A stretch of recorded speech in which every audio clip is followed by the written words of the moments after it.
साथीहरू आज हामी फेरि पनि बस्तीमा छौँ है। बस्तीमा तपाईँलाई देखाउन चाहन्छु सबै चिज अर्ग्यानिक हुन्छ। तपाईँलाई हेर्न सक्नुहुन्छ। हाम्रो बडाले बडा यो के गर्नुको लागि गाईलाई? गोरुको चारो हेर्नुहोस् है यो गोरुको चारो केराको दाम्चा काटिरहेको छ। गोरु यता दुइटै अर्ग्यानिक कुखुराहरू पनि छ। यहाँ हेर्नुहोस् है। यो कुखुरा, बाख्रा, गोरुको देखभाल गर्ने हाम्रो हिरो। यो चाहिँ हाम्रो हिरो हो र आज चाहिँ हामी गाइस के गर्न गइरहेको छौँ भन्दाखेरि चाहिँ हेर्नुहोस् है। ना सुख, ना सुर्ता, ना भोक, न भकारी भन्छ नि। है उहाँलाई चाहिँ केही चिजको टेन्सन छैन। किन भनेदेखि उहाँले चाहिँ उहाँको सृष्टिकर्तामाथि यति डरलाग्दो बिलिभ गर्छ नि त हो। किन भनेदेखि मेरो खाना त जुर्छै जुर्छ भन्ने सोच हुन्छ र उहाँहरूलाई टेन्सन हुँदैन। ना शोक, ना सुर्ता, ना भोक, ना भकारी है। हेर्नुहोस् है। गाइस आज चाहिँ हामी नि बस्तीमा आएर चाहिँ हामी अर्ग्यानिक चिज खान गइरहेको छौँ। त्यो चाहिँ के हो भन्दाखेरि चाहिँ तपाईँलाई देखाउन चाहन्छु। यहाँ हेर्नुहोस् है। डल्ले हो। यहाँनिर छ मकै हो। अब हाम्रो यहाँनिर चाहिँ मकै फ्राई हुन गइरहेको छ।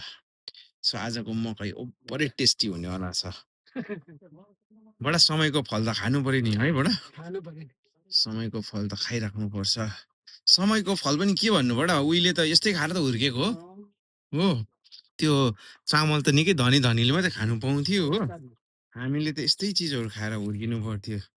र पनि अहिले चाहिँ अब समयको फलै भनौँ न धेरै भयो खान नपाएको है यस्तो चिजहरू।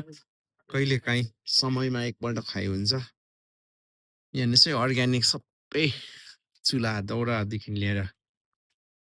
सो आजको अलौटे के भन्छ बडा? अलौटे मकै।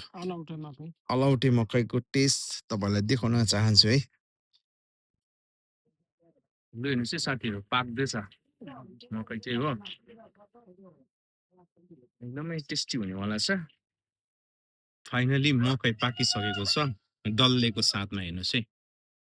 ओभरै टेस्टी हुनेवाला छ। हाम्रो बडी पनि छ। बडीले त खानुहुन्न नि मकै? दाँतले हुन्छ?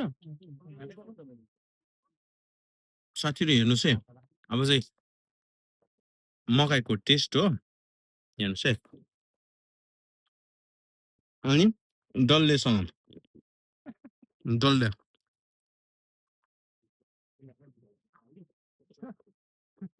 ओभर दामी। मकै खाइसकेर चाहिँ हेर्नुहोस् है। ब्ल्याक टी चाहिँ कफी होइन ब्ल्याक टी एकदमै राम्रो हुन्छ। आज त हामीले अर्ग्यानिक इन्जोय गर्यो डरलाग्दो